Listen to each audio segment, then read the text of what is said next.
Welcome back. I'm Max Bergman, Director of the Stewart Center and Europe-Russia-Eurasia program at CSIS. And I'm Maria Snegovaya, Senior Fellow for Russia and Eurasia. And you're listening to Russian Roulette, a podcast discussing all things Russia and Eurasia from the Center for Strategic and International Studies.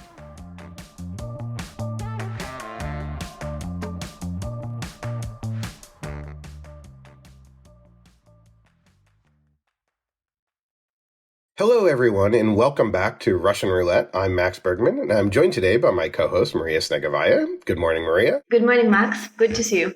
And we're also joined by two very special guests to discuss the latest dramatic turn on the battlefield in Ukraine, the Ukrainian lightning offensive into Kursk Oblast inside of Russia. Our first guest today is Sam Bendett, a non-resident senior associate with us at the Europe, Russia, and Eurasia program, and an advisor in the Russia Studies program at the Center for Naval Analysis. Sam, thanks so much for joining us. Good morning, everyone. Great to be back. Also joining us is General Mick Ryan. He's coming to us today from Vietnam. Mick, thanks so much for joining us. Hi, Max. Hi, Maria. Hi, Sam. Mick is a retired Major General in the Australian Army and also a non-resident adjunct fellow with the Australia Chair here at CSIS. Mick recently released a new book, and please go buy a copy, titled The War for Ukraine, Strategy and Adaptation Under Fire. It's out now from Naval Institute Press. Mick's book examines how both the Ukrainian and Russian militaries have developed over recent decades, while also exploring the various ways that they have had to adapt their tactic strategies and organizations to meet the challenges of the current war. So I can think of no two better guests to discuss the current state of play with the Ukrainian offensive. Mick and Sam, thank you both for joining us. Sam, maybe I'll start with you.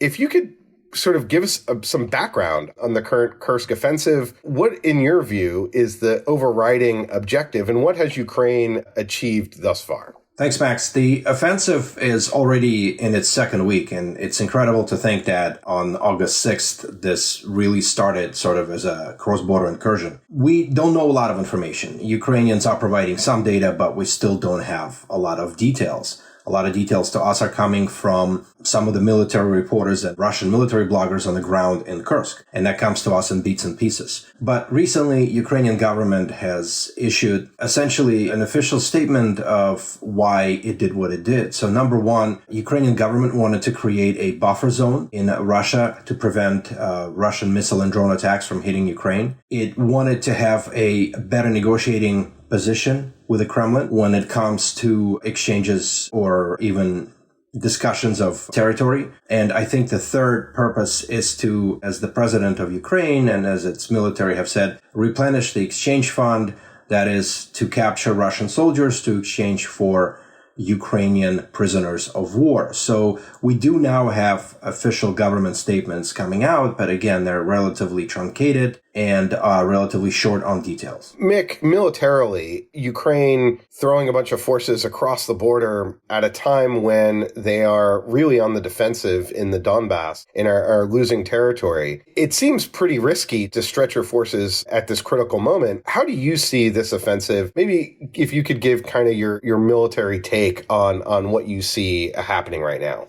Yeah, thanks. I agree with everything Sam said. Although to give a military take, you've got to give a political take because war is ultimately political. And I guess the political context for the military operation is that, and I'm projecting a bit here, but Zelensky and his advisors have probably looked at the status quo in the war, have assessed that they can't let that continue as it was going on because it's got a much lower chance of winning the war with what was going on. It didn't see NATO changing its strategy to shift from defending Ukraine to one where they'd help Ukraine actually beat Russia. It didn't see a prospect for any change in US policy. Putin has certainly not changed his strategy for the war, which is the total and subjugation of Ukraine. So there's actually only one actor that can change the trajectory of the war, and that's Ukraine.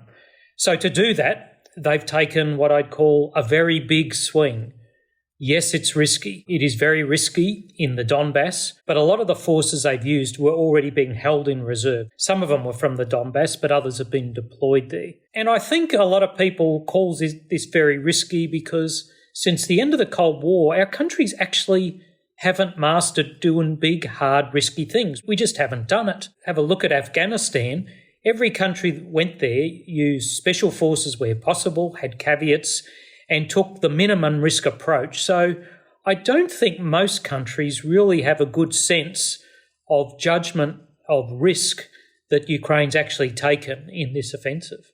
Mick, in your recent blog post about this situation in Ukraine, you cite Clausewitz saying that war is an act of violence intended to compel our opponent to fulfill our will. May I ask you to comment on that issue? To what extent do you think Ukrainians have been able to force Russians to fulfill their will in this offensive, based on what we know so far?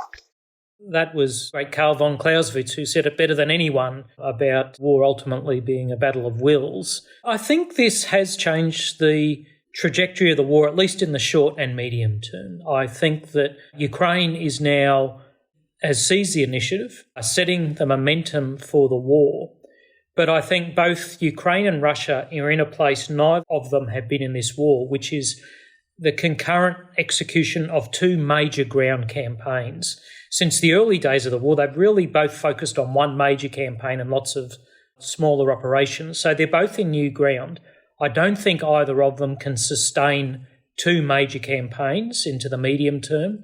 And really, it will be a race to see who blinks first. And that will be, I think, down to political considerations, not just military ones. It will be about who thinks Putin's regime is threatened and what action threatens it the most, pulling out of Donbass or not defending Kursk. So I think they're going to be the big determinants of the medium and long term in the war.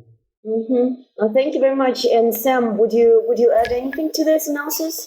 Well, I completely agree with Mick. These are risky moves. This is quite unpredictable territory. We really don't know how this might unfold in the coming weeks or in the coming months. This entire incursion was unexpected, and so we just have to sort of see exactly how it's going to go. But we are the observers. We're not the ones doing the fighting. And again, we have a lot of imperfect data and imperfect information to piece this together. I think I'd build on that. At the start of my book, I say this is part of a story about part of a war. We never have good visibility about what's going on during a war, even in retrospect. So there are many, many things we're not seeing, and we kind of have to join a lot of dots in our conclusion and analysis of the war. When the offensive first started, I guess my initial reaction was this was sort of akin to kind of some of the performative raids or attacks that we've seen throughout military history. I think of sort of the Doolittle raid after Pearl Harbor, where the U.S. deciding it needed to kind of hit back at mainland Japan, did a really daring bombing that hit Japan and had a real psychological effect, both on the Japanese and the U.S. But this seems a little bit more. Ukraine went in with sizable forces, and both, I think it's having a psychological effect both inside Ukraine and inside of Russia, which maybe we'll talk about more a little bit later. I want to get Maria's thought on how she sees events sort of unfolding in Russia. But from a military perspective, I mean, they deployed a lot of forces here. And I guess when we maybe talk about some of the downside risks for a second, which haven't yet materialized, but those substantial forces are now, on Russian territory and are exposed somewhat. What is some of the downside risks of Ukraine having, sort of perhaps stretched itself? I mean, are we seeing the Russians mobilize mass forces against them? How do you guys potentially see some of the risks here of Ukraine's action? And then maybe we'll talk about some of the upside and some of the benefits. But Mick, maybe we'll start with you and then go to Sam.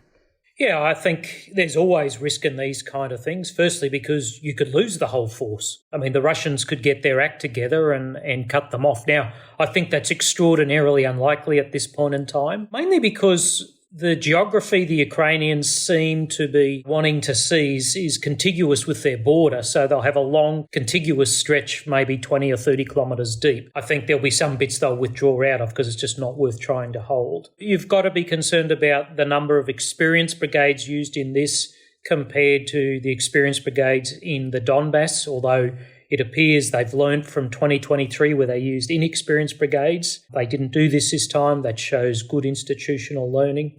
But I think it's not just the combat frontline brigades and numbers of infantry, even though that matters. It's the arms and services that support combat operations, whether it's artillery, HIMARS, electronic warfare, air defence. These are scarce assets that you don't get a lot of in any army. And, the Ukrainians need to apportion these between the Donbass, Kursk and protecting civil infrastructure. That's going to be a very difficult balancing act besides the number of brigades. I will just finish in saying we should recall the Ukrainians have probably used more brigades or elements of brigades in Kursk than exist in most NATO armies. The Ukrainian army is a big organisation, nearly 1 million people. So it's got a lot of brigades. So if it uses half a dozen or so in this raid, that is not a big proportion of the force. So we should also keep that in perspective. Well, I completely agree with Mick. Obviously, in an incursion like that, your biggest concern is your logistics. It's the protection of your rear, making sure that there's proper communication. And there's now evidence 2 weeks into this that Russians are pulling up electronic warfare systems. They are flying more drones to try and see where Ukrainian forces are. So it was, in fact, a very risky move. We do know by now that this particular section of the border was rather thinly defended. It did not have battle-hardened troops. It had a lot of conscripts. They were not well equipped as well. They had very light arms, apparently. In a repeat of multiple similar conflicts where one side completely underestimates the other, apparently there were warnings coming from the border that there was some kind of buildup happening. And those warnings were bumped up all the way to the MOD leadership in Russia and were completely ignored because Russians simply didn't think that Iranians would launch this operation or were capable of launching their operation simply because of the Russian pressure on Ukrainian forces in eastern Donbass. Yeah, I think just to build on that, there's certainly been a failure of humility here in the Russians, which unfortunately there's a lot of in modern war. I mean, if you have a look at Hamas last year, there was lots of indications and warning this was going to happen, yet still it was ignored. If you have a look at the first Kharkiv offensive in 2022, wasn't a bolt from the blue. There were lots of indications that were ignored, even back to Pearl Harbor and World War I. We see this a lot. There's very few bolts from the blue. Generally, these surprises are achieved when an organisation doesn't pick up on the right bits of information and doesn't utilise them in the right way or at the right speed to be able to prevent these kind of surprise attacks.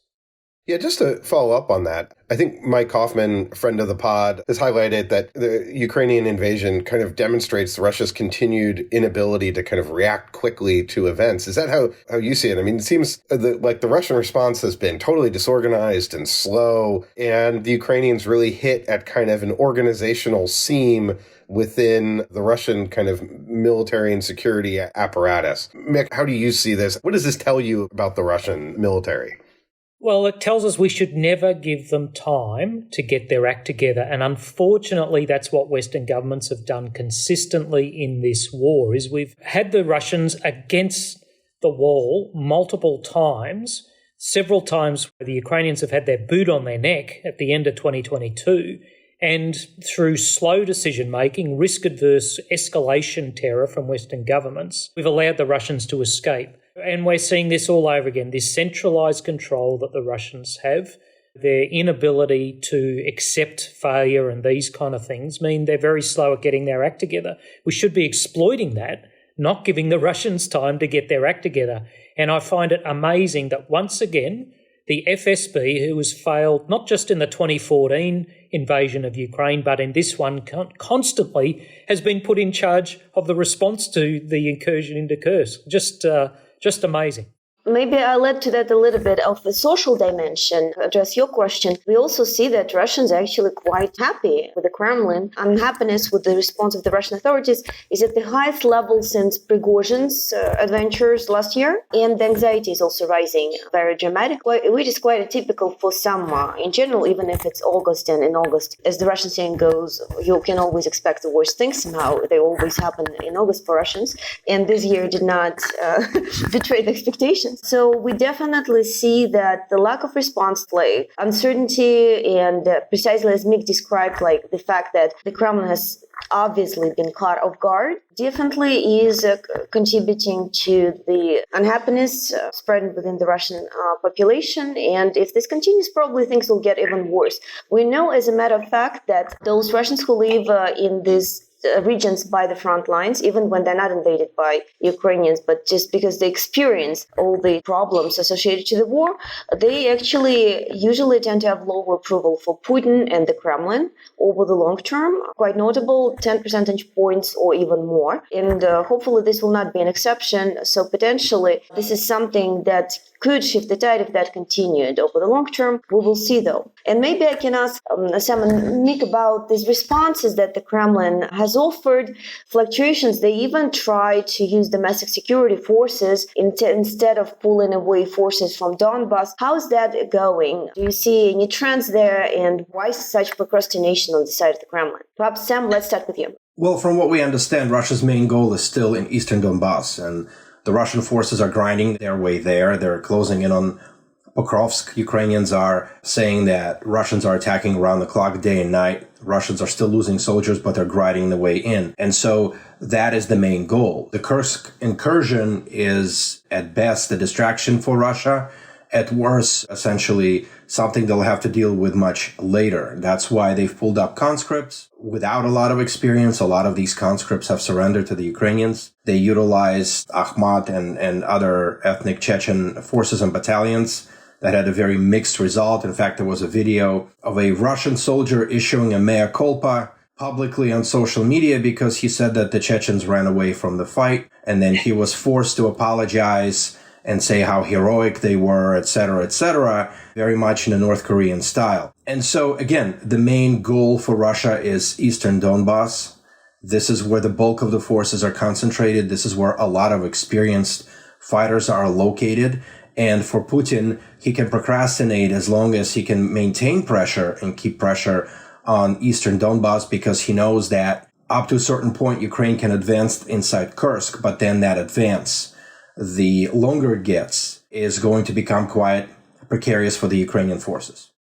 It's a distraction to them, right, as you mentioned, Sam, but it's the first time Russia's been invaded, I think, at this scale since the Second World War at the very least. I'm quite surprised, right, that that's actually not making more of a fuss.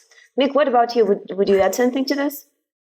I totally agree with what Sam said. If you actually graph the numbers of attacks on the Pokrovsk axis of advance over the last 2 months, they've gone up slightly in the last couple of weeks. So, the Russians have not, deployed forces from there for Kursk. It's clearly still the main effort for Putin. He owns 18% of Ukraine. He wants to own more. Ultimately, this war is less about defending a very, very, very tiny proportion of Russia, and Kursk is a very, very tiny proportion of it, and it's about destroying all of Ukraine. So I think at the moment he's going to sustain his efforts in the Donbass because he knows that the Ukrainian operations will have a natural limit because of logistics, because of just the friction of offensive operations, and that he doesn't need a large force to slow them down or even stop them. Now, pushing them out will be a different thing, but at this point in time, he probably doesn't have to do a lot in Kursk to slow the Ukrainians down, and not a lot to take a lot of ground in the Donbass. So I don't see a shift in his posture there. Where we do see shifts is they're moving some forces from the south and other areas of the east. And I think the Ukrainians will be watching this closely, because when you conduct these kind of offensives, you also look at other areas where the enemy might draw forces from to respond and see if they're creating weaknesses that you might want to exploit at some point, should you have the forces to do so. So I think the Ukrainians will be watching very closely in the south and in other parts of the east, and even in the north, to see how the Russians have changed their deployments, to see where there might be other opportunities.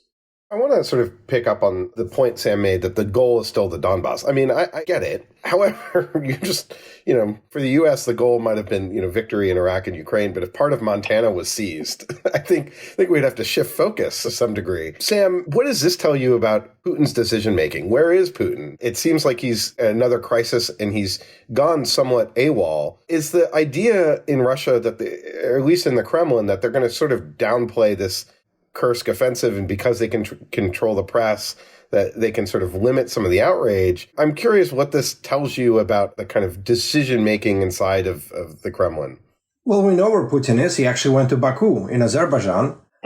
So he left the country and, he's back. So we know where he is. He still maintains visibility. I think you hit upon a very important point. The decision-making in the Kremlin has been a topic of discussion for the last quarter century. And we've written books, we've written analysis, and some of the smartest people in America are trying to figure out how Putin thinks, why he thinks the way he thinks, and what decision-making is. And we still don't quite have a full understanding. So I will say I don't have a full understanding of his decision-making, but it is clear that he's downplaying this incursion. It is called a counterterrorism organization. The media isn't screaming about Russia being invaded. There are other events happening on Russian media. Once again, he just traveled to the Caucasus, where Russia seeks to expand its influence against what it sees a much weakened and unfriendly Armenia, for example, and so on and so forth. So it's not exactly clear, but it is clear that this incursion is downplayed. And again, Putin thinks he may procrastinate as long as he can maintain enough pressure in eastern Donbass. Yeah, I think it's worth saying this highlights once again that Russia's different. You said if Montana got invaded, there'd be all kinds of hue and cry. Well, the US is a bit different to Russia. It has a free press. Russia doesn't. Russia can play this however it wants. And at the end of the day, Russia, to the degree that the public will find out about this in Russia, Putin will be using that to say, listen, I've been telling you for years that NATO's a threat to us, that Ukraine's a threat to us. And look, they've proven that that's the case. Now, how much he uses that kind of narrative, I'm not sure. But at the end of the day, he owns the media and he can portray this Ukrainian operation however he wants, which is just not the case in other liberal democracies. I will add to that it's also very clear there is no very straightforward signal the pro-Kremlin commentators could pick up on, and so that resulted in all sorts of different responses from various pro-Kremlin figures, from offering carpet bombings of the Kursk region, all the way to other crazy ideas. It seems like they don't know what the official line is yet, but it's also not atypical for Putin to take time to kind of respond. And so maybe in a broader sense, to what extent this whole situation is a big turnaround in this war? Can we say at this point, I do understand we have limited information for a good reason, but to what extent do you think it's a major change that will fundamentally affect how this war was going to develop? Well, I think the Ukrainians have certainly seized the strategic initiative, and there's potential for this to be a major turning point, but for that potential to be realised, it won't just be about the actions of Ukrainians. It will be about the actions of people in Brussels, Berlin and Washington, D.C. If they're able to seize the moment and say now is the time where we need to commit to not just defending Ukraine for the long term, but helping them win quickly, because there's both a strategic and humanitarian imperative to do so, that's how the trajectory of the war changes. It's not clear to me yet that that's happening. Every time there's a war that involves Israel, you see this mass inflow of American aid. We're not seeing that for the Ukrainians at this point in time, unfortunately. But boy, it would be nice to see a commitment by the West to actually winning this war with Ukraine rather than just this ad infinitum, we're with you for as long as it takes. That is not going to help Ukraine in the long term, I don't think. I agree with Mick. I think it's very important to gauge the temperature and to see how the United States responds. And yes, the longer this incursion is going to continue, the more it's going to percolate across the Russian society. We do have to acknowledge that a lot of information about what's happening in Kursk is coming from social media like Telegram channels. And there are lots and lots of very active channels which are broadcasting basically from the ground. And a lot of these Russian military bloggers have millions of subscribers, so they actually have quite the audience that they can reach. And so sometimes that information actually competes with the official narrative. It is certainly competing with the official narrative coming from the Kremlin on what is actually happening on the ground in Kursk. So again, the longer this is going to continue, the greater our chances that there are other factors that are going to be considered, including possibly a response from Russian society, possibly from the elites or even someone in the military. Thank you very much for that. And Max, to follow up on the answers I just got from our esteemed participants, what do you think about the Western responses in this moment, right? We see yet again that democracies are doing something together, but it's not happening easily. In Berlin and Germany, for example, there's sorts of struggle about whether or not to push forward assistance for Ukraine. And in general, there was always, as Mick pointed out, this self-containing tendencies on the side of the West. Do you think the Western capitals can seize momentum right now and push forward the assistance, or maybe it's not the right moment given everything that's going on? There is a change of presidential candidate in the United States and whatnot. I think we're sort of at an inflection point, and I think what's been interesting is that Ukraine didn't coordinate this offensive with any Western capitals. They were maintain operational security. They didn't tell Washington. They didn't tell Paris, London, Berlin, or any other capital that they were going to do this offensive. At least that's my understanding. And I think in part because I think Washington would have said, this is nuts. Like, what are you doing? You're under the Kosh in the Donbass. You're going to stretch your forces. So I think there would have been a military rationale. And I think a general sense of caution of maybe invading Russia isn't the best idea. And I think that gets to Mick's point of risk aversion on the side of the U.S. Well, for Ukraine, they are going to have a different risk calculation. And so I think Ukrainians made a smart decision there. But when it comes to support, I think we're at an inflection point. Look, the German coalition with the German finance minister from the liberal FDP party, Christian Lindner, just said that Germany was not going to do more aid for Ukraine. And why? Because Germany has this really crazy debt break that the FDP is very supportive of, which means that Germany can't run any debt or deficits despite having tremendous fiscal space to do so. And, I think one of the downside effects of that has been, if you look at the shares of some of the major German arms makers, they declined because, all those long-term contracts that many industries have been demanding. Well, you see the risk that they saw, which is that, well, what happens if 2 years into the war, suddenly spending is cut and we've opened up, 4 new factories to produce our artillery. So, but I do think that, that one thing that will really matter for this is that what happens with our election with Trump clearly signaling that he's not going to do another aid package for Ukraine. Harris, I think it's more likely, and I think in some ways more likely than if Biden had won re-election, because Harris will want to demonstrate her continued support for Ukraine.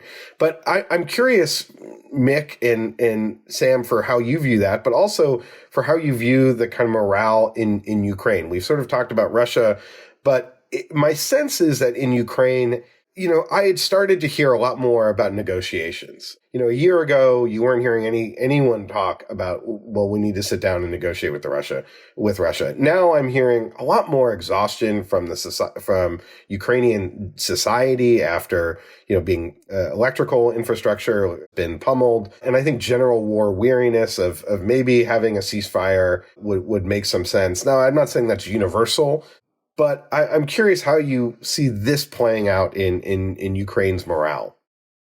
Well, I think we've definitely seen a bump in morale in Ukraine in the last couple of weeks. Napoleon said morale is to the physical as 3 is to 1, and we should never underestimate morale of both soldiers or citizens in a war because that's what will is based on. But clearly there is a larger sense that negotiations might be necessary. Now, what the percentage of Ukrainian citizens are that believe that, I couldn't tell you because there's so many different polls and that would change from day to day. And I think even though there might be a temporary morale bump now, they're about to go into a cold winter. And even though Ukrainians are used to cold winters, the power infrastructure is worse now than it was the last 2 winters. So that's going to be very tough. But I would say on the flip side of that is the Ukrainians understand what a Russian takeover or occupation of their country would mean as well. So for most Ukrainians, I'd say every Ukrainian doesn't want this war. But the majority of them also understand that the war is the lesser of 2 evils. They know what the Russians do in the territories that they've occupied. And as terrible as the war is, I think a lot of people believe that they have to fight it to prevent something even worse, which is the Russian occupation. I agree with Mick. We are getting indications in Western media and American media that are interviewing Ukrainian soldiers and the Ukrainian command that the morale is up. And that was a very important indicator for this incursion, that people are finally feeling more confident about this war. But I also agree with Mick that Ukraine wants to be in a much better position, meet and face come what may, in a few weeks to a few months from now, or maybe even next year.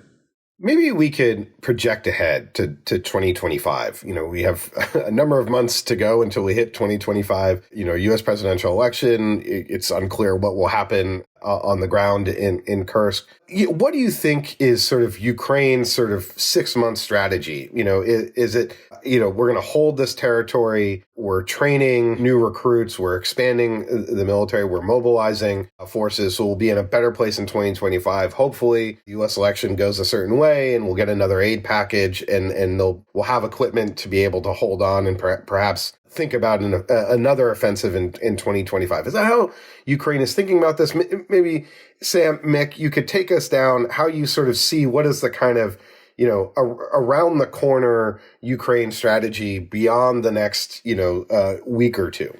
Well, I will speak to the unpredictability of this conflict in the first place. No one really anticipated this incursion. Probably very few people anticipated this war lasting this long. Certainly many in the Russian leadership and the military did not anticipate this war lasting this long. So there's a lot of factors to consider here. The resilience of Ukrainian society, the resilience of the Ukrainian energy infrastructure, the ability of the Western forces and Western allies to aid Ukrainians with necessary weapons and systems, the ability of Ukrainians to craft their own strategies, as well as utilize their absolutely incredible domestic defense industrial base that is now showing the world what is possible in the realm of new technology. So all of that taken together are essentially amounting to just a lot of unanswered questions. And obviously we have to consider the state of the Russian military and the Russian leadership and its ability to waste even more soldiers to accomplish its gains. What is going to happen in the Donbass in the coming months, let's say if the Pokrovsk is taken or if the Russia continues to advance. So lots of questions here, but I think the U.S. elections, for example, and the European response are probably some of the bigger overarching topics for which we also do not have answers, Max. As you have indicated, the elections in the U.S. can be quite unpredictable, and the response by the U.S. political leadership to what's happening in Ukraine could also be quite unpredictable as well. Yeah, I think that's a great summary. It's actually hard to add to Sam's excellent summary. I guess make a couple of additional things. Firstly, I think Ukraine will be in a better position next year just because, European defence industry is slowly improving and increasing capacity, not massively, but it is increasing capacity. Domestic defence industry, as Sam referred to in Ukraine, it tripled in 2022, doubled again last year. It's now at the point where it can produce more than what it has money to produce. Drones, it's, up to 2 million a year. So you're seeing all these industrial policies starting to bear dividends. Manpower obviously will get a bump up both through the morale from this offensive and the mobilisation laws, so they'll be in a better position. How good they will be remains to be seen because it will depend on how many resources they've used in this offensive. On Russia, their defence industry is probably at maximum capacity at the moment. That's why they're importing on stuff from Iran and North Korea. And yes, they have a lot of manpower, but as someone once said, no tree grows to the sky. No country has infinite resources when it comes to manpower, except for maybe the Chinese. So, I think we need to be very careful about projecting Russia being able to take the kinds of losses it has this year, every year, year in, year out. For the 700 square kilometres they've taken this year, they've suffered about 200,000 casualties.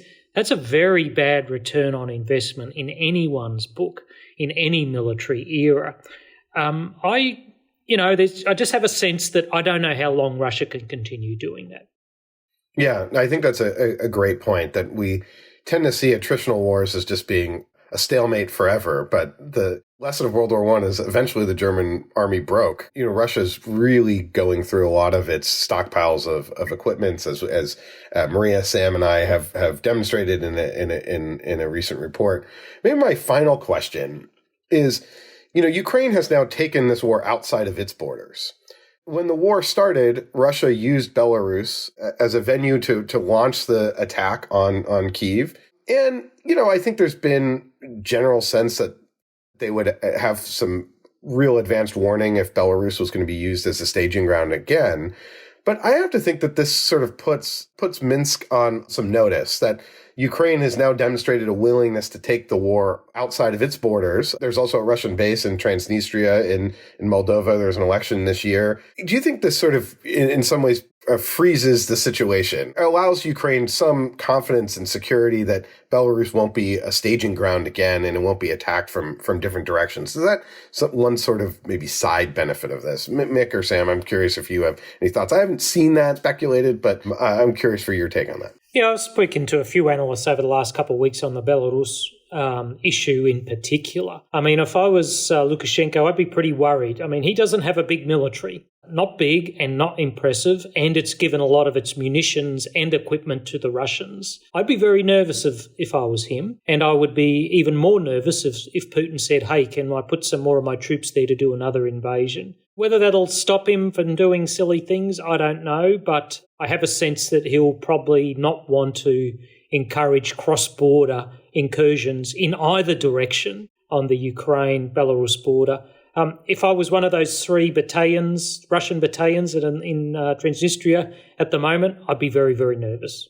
And I agree with Mick. I think as of this week, there was news that up to a third of the Belarusian military was now stationed on the Belarus-Ukraine border. So there is definitely a military concern. But there's also a lot of unknowns. After all, Belarus and Russia have a military-to-military relationship. They have a lot of other ties that bind both of their militaries as part of agreements made earlier, as part of the union state between Russia and Belarus. But yes, I agree with Mick. Lukashenko is probably nervous, but he also doesn't know how the Kursk incursion is going to unfold going forward.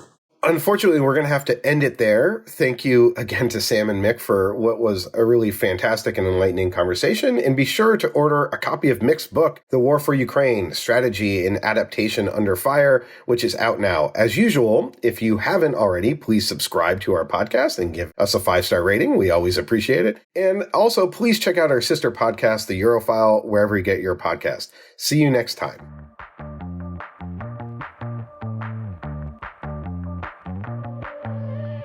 You've been listening to Russian Roulette. We hope you enjoyed this episode and tune in again soon. Russian Roulette releases new episodes every 2 weeks on Thursdays and is available wherever you get your podcasts. So please subscribe and share our episodes online. And be sure to check out all the latest analysis by the Europe, Russia, and Eurasia program at csis.org.